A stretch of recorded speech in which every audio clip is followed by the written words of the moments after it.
The phone rang. Richard Feynman picked it up. On the other end was a NASA official offering him a seat on the Presidential Commission investigating the Space Shuttle Challenger disaster. The accident that had killed 7 astronauts on live television 11 days earlier. Feynman's response: "You are ruining my life." He was 67 years old.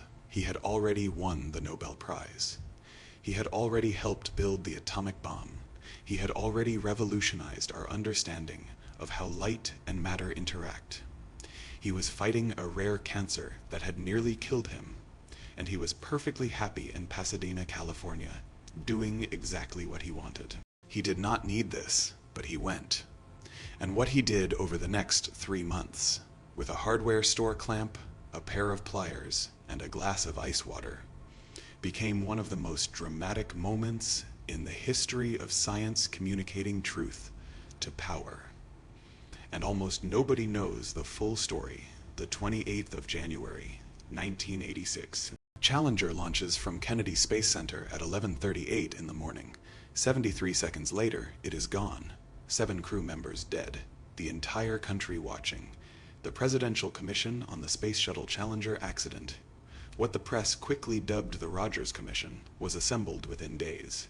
12 members. Former Secretary of State William Rogers as chairman, Neil Armstrong, Sally Ride, Chuck Yeager, and Richard Feynman, the Nobel laureate physicist who, by almost universal consensus, was the most brilliantly unconventional scientific mind of his generation. Before Feynman even agreed to join, his wife Gwyneth made the case for him.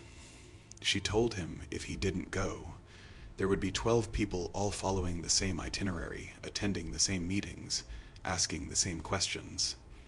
If he went, there would be 11 people doing that, while the 12th one runs around all over the place, checking all kinds of unusual things. There isn't anyone who can do that like you can. Feynman thought about it. Then, as he put it himself, being very immodest, I believed her. He had no idea what he was walking into. Washington was not Pasadena, and the Rogers Commission was not a scientific inquiry. Chairman Rogers opened the very first session with a statement that told you everything you needed to know about what this commission was, and wasn't going to do. He said, "We are not going to conduct this investigation in a manner which would be unfairly critical of NASA, because we think, I certainly think, NASA has done an excellent job, and I think the American people do." President Reagan had given Rogers one instruction before the commission began: whatever you do, don't embarrass NASA. So there it was. The official investigation into the worst disaster in American space history was being conducted by a chairman whose primary directive was to protect the institution being investigated. Feynman sat in the hearings, listening to NASA officials explain how the shuttle worked, drowning everyone in what he called their crazy acronyms, SRBs, etc., LOCs, HPFDP, while the scientists on the panel absorbed information that the administrators and diplomats couldn't follow. He watched witnesses give carefully managed testimony. He watched Rogers shut down lines of questioning that got too close to uncomfortable territory. At one point, Rogers literally brought the meeting to a close while Feynman was mid-sentence. And when Feynman started wandering off to chat informally with physicists at NASA headquarters, doing the kind of real off-the-record information gathering that actually works, Rogers issued a formal order barring him from the building, too late. Feynman had already learned what he needed to know. Here is what Feynman found when he talked to people who would actually talk to him. NASA's managers, when asked to estimate the risk of a catastrophic accident, one that would destroy the shuttle and kill the crew, put the odds at 1 in 100,000. 1 in 100,000. As Feynman noted, with barely concealed disbelief, that figure meant they believed they could launch the shuttle once a day for 300 years and expect to lose only one. The engineers, the people who actually built the thing, put the odds closer to 1 in 201 in 100,000. 1 in 200, that gap is not a difference of opinion. That is an institution that has lost contact with reality. Feynman diagnosed what had happened with a metaphor that is as applicable to human institutions today as it was in 1986. He called it Russian roulette logic. NASA had noticed that the O-rings, the rubber seals that held the solid rocket boosters together, had been showing signs of leakage and heat damage on previous flights. The seals were not performing as designed, but each flight that didn't end in disaster was interpreted, somehow, as evidence that the problem wasn't serious. If the gun didn't go off, surely it was safe to pull the trigger again. 11 successful flights with damaged O-rings. Not, we have a dangerous escalating problem we need to solve. Instead, see, it works fine. Feynman called this management's fantastic faith in the machinery. It is one of the most precise descriptions of institutional self-deception ever written. Now here is how the breakthrough actually happened, and it involves a general, a garage, a carburetor, and dinner. Air Force General Donald Kutyna, fellow commission member, car enthusiast, man of clearly excellent judgment, invited Feynman over for dinner one evening in early February.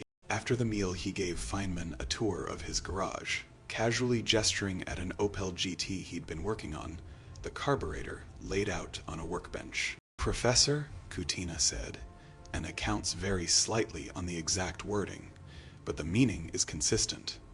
"The rings in my engine leak when it is cold outside.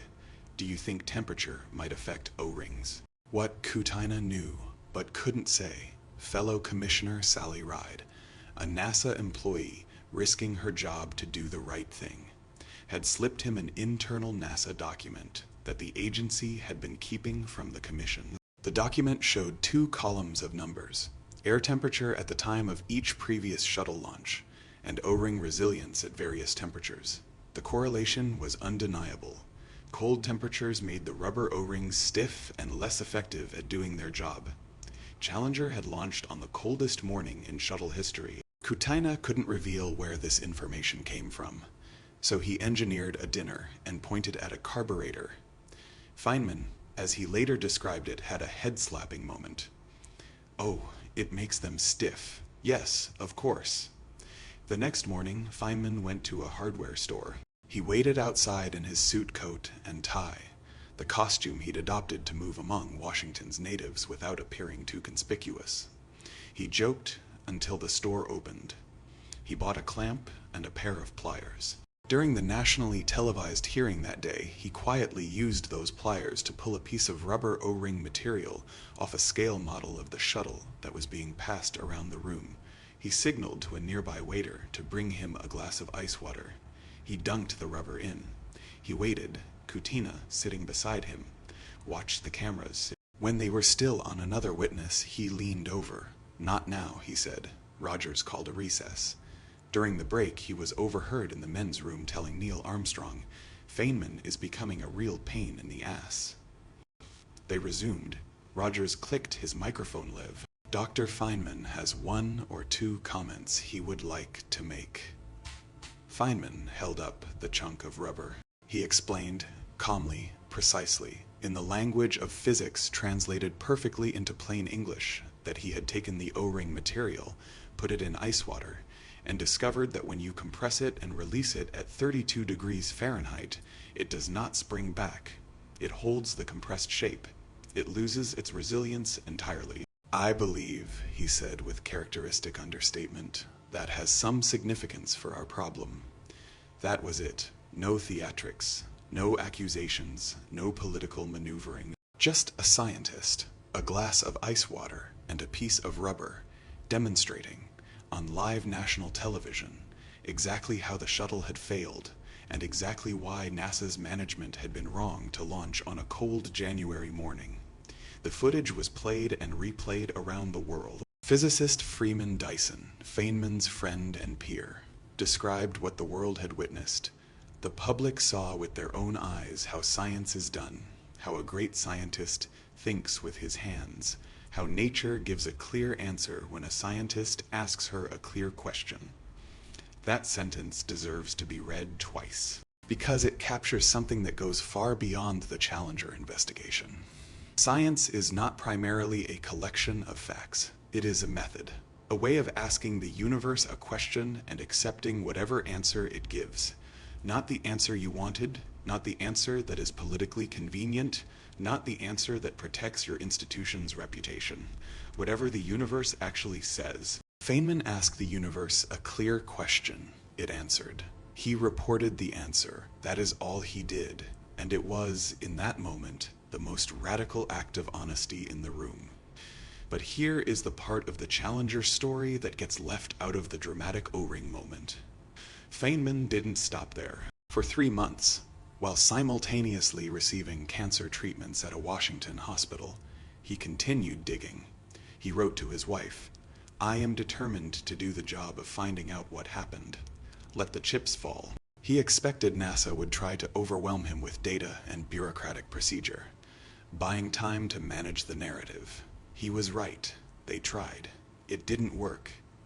As he put it, "I already smell certain rats that I will not forget, because I just love the smell of rats, for it is the spore of exciting adventure." What he ultimately found, and what his famous appendix to the Rogers Commission report made clear, though NASA tried to exclude it, was not just a mechanical failure, it was a systemic one. A culture of go fever, the relentless pressure to launch, to hit schedules, to not be the person who said stop had infected NASA's decision, making at every level, engineers who raised concerns were overruled. Data that pointed to danger was interpreted in the most optimistic light possible. The organization had, over years, drifted from honest risk assessment into a kind of institutional wishful thinking, and 7 people died for it. The night before the launch, engineers at Morton Thiokol, the company that built the solid rocket boosters, had fought desperately to stop the launch. They knew the O-rings wouldn't seal properly in the cold. They presented their data. NASA managers overruled them. One NASA official reportedly told Thiokol to take off their engineering hats and put on their management hats. The booster engineers were right, the management was wrong, and NASA launched anyway. Feynman's O-ring demonstration is the famous moment, but his most important contribution to the Challenger investigation was a single sentence he insisted on including in the Commission's final report.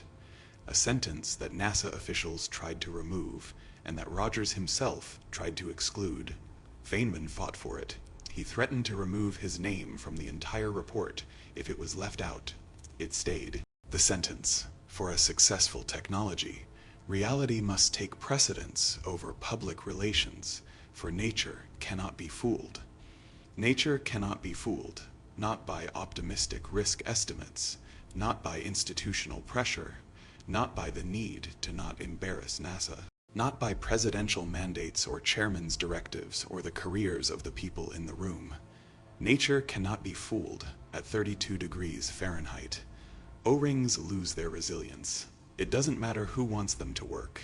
It doesn't matter how much money was spent on the shuttle program. It doesn't matter how important the launch schedule is or how many people are watching. Reality is reality, and technology that is not built on honest engagement with reality will eventually be corrected by it. Sometimes gently, sometimes catastrophically. This is Feynman's lesson, not just about space shuttles, about every institution, every organization, every system built by human beings who have the capacity to convince themselves that what they want to be true is true. The cure is not intelligence.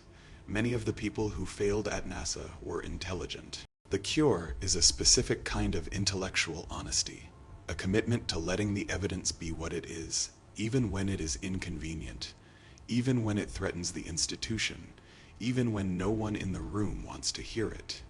That is what Feynman brought to Washington with a hardware store clamp and a pair of pliers.